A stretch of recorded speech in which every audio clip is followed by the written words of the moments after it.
इतनी व्यस्तता राज जी ने बहुत अच्छी कही। बोले कि देखो ये कथाओं में व्यस्त रहना, इसको तुम कभी चिंता में मत लिया करो।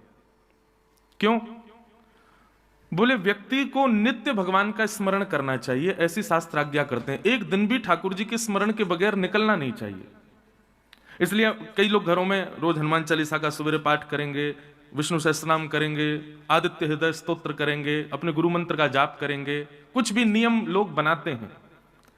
आपने नियम बनाया, गुरुदेव ने आपको गुरु मंत्र दिया है, तिलक लगाओ, श्री जी की सेवा करो, उसके बाद अपना नियम करो। सब लोग अपने अपने घरों में नियम बनाते हैं, कोई कम नियम बनाता है, कोई श्रेष्ठ नियम बनाता है। लेकिन बोले संसार के हर व्यक्ति का नियम 365 दिन चलता है ऐसा जरूरी नहीं है। किसी ना किसी कारण से उसका नियम टूटता है, एक आध दिन का अवकाश तो होता है। पर हम आप, महाराज जी बोले, हम आप वक्ता कितने भाग्यशाली हैं।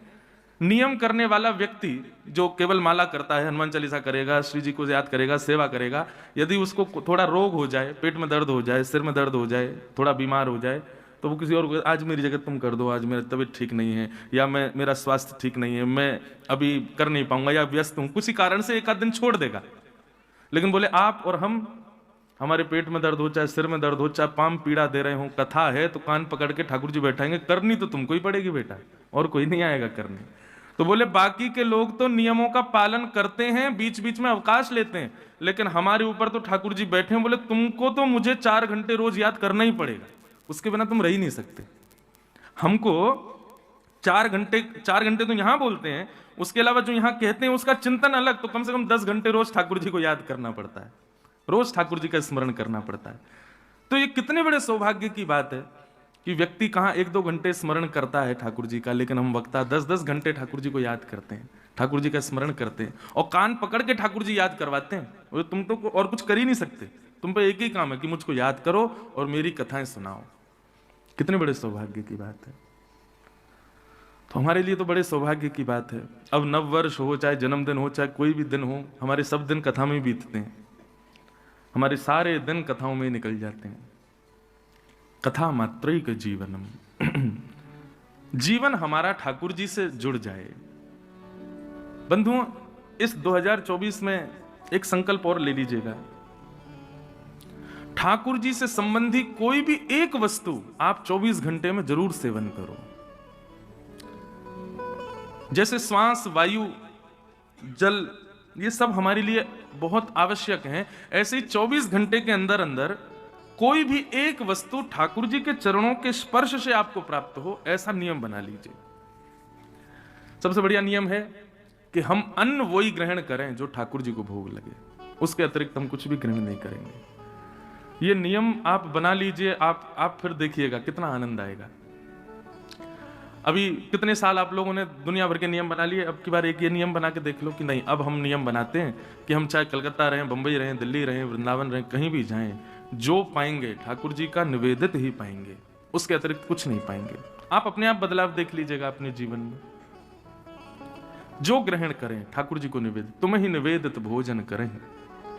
किसी भी भाव से ठाकुर जी आपसे जुड़े रहें, हर दिन, हर स्थिति, 24 घंटे में कभी कभी ठाकुर जी आपसे जुड़े रहें, बस ये प्रयास करो। ये प्रारंभिक है, 24 घंटे ठाकुर जी याद रहे तो बहुत ऊंची स्थिति है, ये हो जाए तो कहना ही क्या है।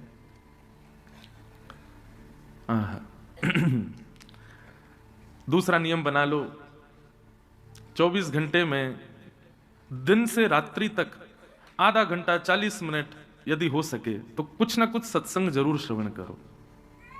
365 दिन तक ये इजी नियम बना लो ताकि ये कर सको।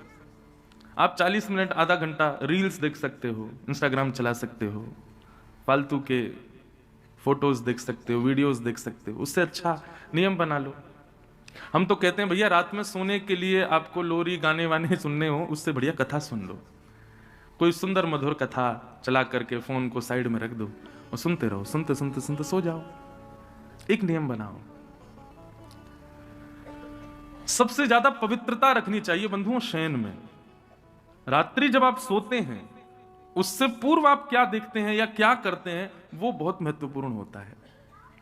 मन में जितने भी चिंतन आते हैं ना, वो रात्रि शयन के समय ही आते हैं। इसलिए आप लोग प्रयास करो, रात्रि शयन के लिए ठाकुर जी की कथा का भाव रखो। भागवत से बढ़िया लोरी नहीं है, श्रीमद् भागवत जी से बढ़िया लोरी नहीं मिलेगी आपको। बताओ, इंसान डल्लब के गद्दे पे सोता है, बढ़िया तकिया लगाता है, रजाई ओढ़ता है, एसी चलाता है, हीटर चलाता है, कमरे में उतनी बढ़िया नींद नहीं आती उसको। यहाँ पे संगीत भी बज रहे हैं, माइक भी चल रहा है, व्यास जी बैठे हैं, हजारों लोग बैठे हैं, फिर भी कुर्सी पर नींद आ जाती है उसको। ऐसी नींद आती है महाराज कि बिस्तर पे नहीं आती होगी। ऐसी निद्रा तो उसको बेड पे नहीं आती जैसी निद्रा उसको कथा में आ जाती है। कोई बात नहीं, कथा श्रवण करते हुए शयन करोगे तो यही समझो कि श्री जी की गोद में सो रहे हो। श्री लाल जी अपनी गोद में सुला रहे हैं, सिर सहला रहे हैं। कथा को जीवन बना लो, हम तो बस यही कहेंगे। 2024 में ये कुछ सामान्य से इजी जो कर सको। देखो, नियम भी वो बनाओ जो करने में आपको दिक्कत ना हो। धीरे धीरे वो सरल नियम ही कठिनाई की ओर ले जाएंगे, फिर आप बड़े से बड़े नियम भी पालन कर लोगे, आपको कोई दिक्कत नहीं होगी। सरल से शुरुआत करो। तो 2024 में ठाकुर जी की कथा को समय देना प्रारंभ करो, फिर ठाकुर जी आपको समय देंगे, निश्चित है। आप ठाकुर जी की कथा को, आप देखो रुक्मणी जी के पत्र में, मैं एक बात कहता हूं, रुक्मणी जी ने 7 श्लोकों में पत्र लिखा, लेकिन जब ब्राह्मण ने जाके द्वारिकाधीश को 7 पत्र सुनाए ना, वो 7 श्लोक सुनाए, तो भगवान ने जैसे पत्र देखा, पत्र देके ब्राह्मण को कहा तुम ही पढ़ के सुनाओ। तो ब्राह्मण बोला भगवान आपके लिए पत्र लिखा है रुक्मणी जी ने, आप पढ़ो ना। बोले नहीं, तुम ही पढ़ दो, क्या लिखा है बताओ।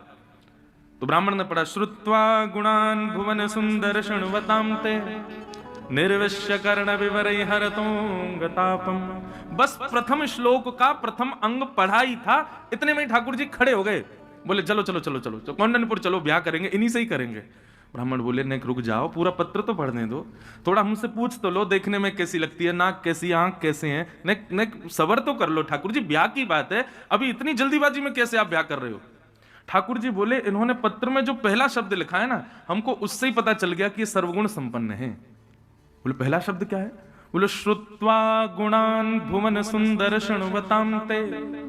हे ठाकुर जी, रुक्मणी जी कहती हैं मैंने आपको देखा नहीं है, मैंने केवल संतों से आपकी कथा में आपको सुना है और तब से आपको पति मान लिया है।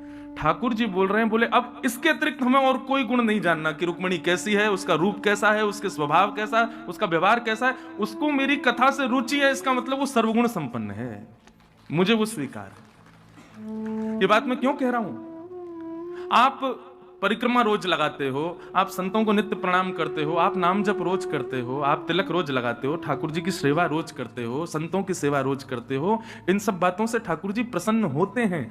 लेकिन यदि इन सब से भी अधिक कथा से आपकी रुचि है तो निश्चित है कि ठाकुर जी को आप रुचिकर बहुत ज्यादा लगोगे, ठाकुर जी को सबसे प्रिय लगोगे। आप कभी लिस्ट बना के देख लीजिए, भगवान के जितने प्रिय मिलेंगे उन सब प्रियों, एक तो होता है ठाकुर जी सबके प्रिय, एक होता है ठाकुर जी के प्रिय कोई। ठाकुर जी सबके प्रिय हैं, लेकिन सब ठाकुर जी के प्रिय नहीं है, सब में से कुछ ठाकुर जी के प्रिय हैं, और जो कुछ ठाकुर जी के प्रिय है ना, वो उन सबको कथा प्रिय है।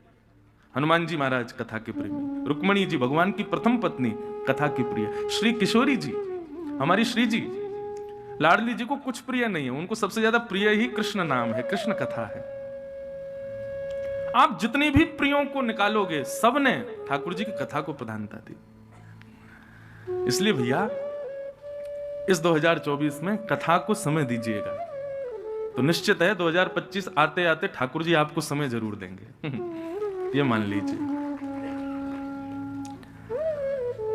आओ आज बाल लीलाएं हैं, ब्रज की लीलाएं हैं, जितनी ठाकुर जी आज्ञा करेंगे, प्रेरणा देंगे, उतनी लीला